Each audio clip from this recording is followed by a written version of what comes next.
Hi guys, welcome to revision time. आज है 5 जून 2025। चलिए आज के करंट अफेयर्स हम स्टार्ट करते हैं।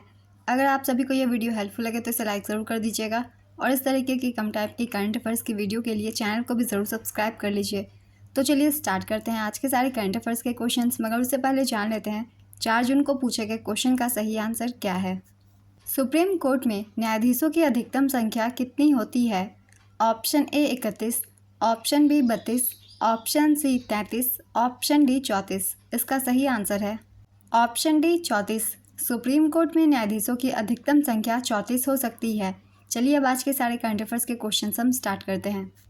क्वेश्चन नंबर 1, हाल ही में मिस वर्ल्ड 2025 कौन बनी है? इसका आंसर है ओपल सुचाता चुआंगश्री। थाईलैंड की ओपल सुचाता चुआंगश्री ने मिस वर्ल्ड 2025 का खिताब जीता है। मिस वर्ल्ड बनने वाली ये पहली थाई महिला है। उपविजेता रही हेसेडेरिच अतमासु, ये इथोपिया की है। ओपल सुचाता ने मल्टीमीडिया अवार्ड का अतिरिक्त पुरस्कार भी जीता है। 2025 में मिस वर्ल्ड प्रतियोगिता का 72वां संस्करण हैदराबाद तेलंगाना में आयोजित किया गया है। भारत का प्रतिनिधित्व नंदिनी गुप्ता ने किया। प्रतियोगिता का finale hitech exhibition centre Hyderabad में आयोजित हुआ है। इस प्रतियोगिता में 108 देशों की प्रतिभागियों ने हिस्सा लिया था। ओपल सुचाता चुआंगश्री को मिस वर्ल्ड 2025 का ताज मिस वर्ल्ड 2024 की क्रिस्टीना पिस्कोवा ने पहनाया। विजेता को 3 करोड़ रुपए का हीरा जड़ा मुकुट मिला, जिसमें 1770 कीमती हीरे जड़े हैं। नेक्स्ट क्वेश्चन, पूर्ण कार्यात्मक साक्षरता का दर्जा प्राप्त करने वाला भारत का दूसरा राज्य कौन बना है? इसका आंसर है गोवा। मिजोरम के बाद पूर्ण कार्यात्मक साक्षरता का दर्जा हासिल करने वाला दूसरा राज्य गोवा बन गया है। गोवा ने यह उपलब्धि उल्लास के तहत प्राप्त की है। इससे पहले केंद्र शासित प्रदेश लद्दाख भी पूर्ण कार्यात्मक साक्षरता का दर्जा हासिल कर चुका है। किसी राज्य या केंद्र शासित प्रदेश को पूर्ण कार्यात्मक रूप से साक्षर तब माना जाता है जब उसकी 95% आबादी कार्यात्मक रूप से साक्षर हो जाती है। भारत सरकार का लक्ष्य 2030 तक पूर्ण कार्यात्मक साक्षरता हासिल करना है। भारत सरकार ने पूर्ण कार्यात्मक साक्षरता हासिल करने के लिए 2022 में उल्लास कार्यक्रम शुरू किया था। राष्ट्रीय शिक्षा नीति 2020 के अनुरूप इसे 2022 से 27 के दौरान लागू किया गया है। नेक्स्ट क्वेश्चन, हाल ही में विश्व दुग्ध दिवस कब मनाया गया? इसका आंसर है 1 जून को। विश्व दुग्ध दिवस हर साल 1 जून को मनाया जाता है। इसका उद्देश्य दुग्ध और डेयरी उद्योग के महत्व को उजागर करना है।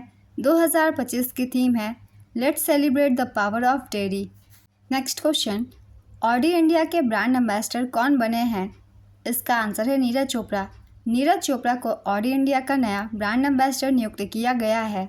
नीरज चोपड़ा ने 2025 में दोहा डायमंड लीग में 90.23 मीटर का थ्रो करके अपना सर्वश्रेष्ठ प्रदर्शन किया है। नेक्स्ट क्वेश्चन, किस देश ने इंटरनेशनल ऑर्गेनाइजेशन फॉर मीडिएशन नामक एक नया संगठन बनाया है? इसका आंसर है चीन। चीन ने इंटरनेशनल ऑर्गेनाइजेशन फॉर मीडिएशन नामक एक नया संगठन बनाया है। इसका उद्देश्य अंतर्राष्ट्रीय विवादों को शांतिपूर्ण और गैर आक्रामक तरीकों से सुलझाना है। इसकी स्थापना 2025 में चीन के द्वारा की गई। इसका मुख्यालय हांगकांग में स्थित होगा। इसके संस्थापक सदस्य हैं। 33 देशों ने इस संगठन में शामिल होने के लिए हस्ताक्षर किए हैं, जिनमें पाकिस्तान, इंडोनेशिया, बेलारूस, क्यूबा और कंबोडिया शामिल है। चीन ने इसे अंतर्राष्ट्रीय न्यायालय और स्थायी पंचायत न्यायालय जैसे संस्थानों के विकल्प के रूप में पेश किया है। नेक्स्ट क्वेश्चन, हाल ही में कहां पर राष्ट्रव्यापी विकसित कृषि संकल्प अभियान 2025 शुरू किया गया? इसका आंसर है ओडिशा। ओडिशा के भुवनेश्वर में स्थित ओडिशा कृषि और प्रौद्योगिकी विश्वविद्यालय परिसर में विकसित कृषि संकल्प अभियान का औपचारिक शुभारंभ किया गया। इसका शुभारंभ केंद्रीय कृषि और किसान कल्याण मंत्री शिवराज सिंह चौहान के द्वारा किया गया। इस अभियान की अवधि है 29 मई से 12 जून 2025 तक। इस अभियान को न्योमा लद्दाख में स्थित देश के सबसे ऊंचे KVK में भी लागू किया जा रहा है। इसका उद्देश्य किसानों को कृषि और संबंधित क्षेत्रों के लिए वित्तीय सहायता, बीमा सब्सिडी के बारे में सरकारी योजना और नीतियों से अवगत कराना है। नेक्स्ट क्वेश्चन, राष्ट्रीय बौद्धिक संपदा महोत्सव 2025 का आयोजन कहाँ किया गया? इसका आंसर है देहरादून में। देहरादून में राष्ट्रीय बौद्धिक संपदा महोत्सव 2025 का आयोजन किया गया। आयोजन तिथि थी 29 मई 2025। CSIR भारतीय पेट्रोलियम संस्थान देहरादून के द्वारा इसकी शुरुआत की गई। यह आज़ादी का अमृत महोत्सव पहल का एक हिस्सा है और इसे पहली बार जुलाई 2023 में लॉन्च किया गया था। भारत वैश्विक बौद्धिक संपदा सूचकांक 2024 में 42वें स्थान पर है।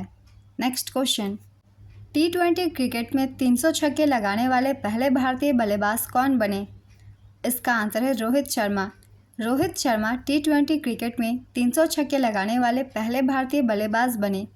विश्व स्तर पर वह दूसरे खिलाड़ी बन गए हैं। उनसे पहले केवल क्रिस गेल ने यह कारनामा किया है, जो अभी भी IPL के छक्कों के राजा हैं। रोहित ने यह रिकॉर्ड 251 से अधिक मैचों में बनाया है। IPL 2025 एलिमिनेटर मैच के दौरान मुंबई इंडियंस और गुजरात टाइटंस के बीच न्यू चंडीगढ़ में हुए मुकाबले में उन्होंने अपना 300वां छक्का जड़कर यह मुकाम हासिल किया। नेक्स्ट क्वेश्चन, कौन सा भारतीय शहर एशियाई भारोत्तोलन चैंपियनशिप 2026 की मेज़बानी करेगा? इसका आंसर है अहमदाबाद, गुजरात। अहमदाबाद, गुजरात एशियाई भारोत्तोलन चैंपियनशिप 2026 की मेज़बानी करेगा। इसकी अवधि होगी 1 से 10 अप्रैल 2026।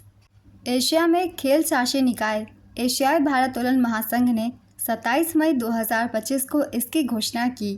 पहले गुजरात की राजधानी गांधीनगर को मूल रूप से चुना गया था, लेकिन बाद में इसे अहमदाबाद स्थानांतरित कर दिया गया। वर्ष 2025 में एशियाई भारोत्तोलन चैंपियनशिप चीन के जियांगशान शहर में आयोजित की गई थी। एशियाई भारोत्तोलन महासंघ की स्थापना 1958 में टोक्यो, जापान में हुई थी। Next question, princess of Asturias sports award से किसे सम्मानित किया गया है? इसका आंसर है सेरेना विलियम्स। सेरेना विलियम्स को 2025 के लिए princess of Asturias sports award से सम्मानित किया गया है। यह स्पेन का प्रतिष्ठित नागरिक सम्मान है। विजेता को 50,000 यूरो लगभग 50 लाख रुपए की नकद राशि दी जाती है। सेरेना विलियम्स एक अमेरिकी टेनिस खिलाड़ी है। उन्होंने 23 ग्रैंड स्लैम एकल खिताब जीते हैं। उन्होंने 2022 में पेशेवर टेनिस से संन्यास ले लिया था। नेक्स्ट क्वेश्चन, अगले 5 वर्षों में वैश्विक तापमान कितना पार करने की संभावना है? इसका आंसर है 1.5 डिग्री सेल्सियस। विश्व मौसम विज्ञान संगठन की रिपोर्ट के अनुसार 2025 से 29 के बीच वैश्विक तापमान के 1.5 डिग्री सेल्सियस की सीमा पार करने की 70% संभावना है। 80% संभावना है कि इस 2025 से 29 की अवधि में कम से कम एक वर्ष 2025 से भी अधिक गर्म होगा। 2015 के पेरिस समझौते में तय किया गया था कि वैश्विक तापमान वृद्धि को 1.5 डिग्री सेल्सियस तक सीमित किया जाएगा। विश्व मौसम विज्ञान संगठन की स्थापना 23 मार्च 1950 को की गई थी। इसका मुख्यालय जिनेवा, स्विट्जरलैंड में है।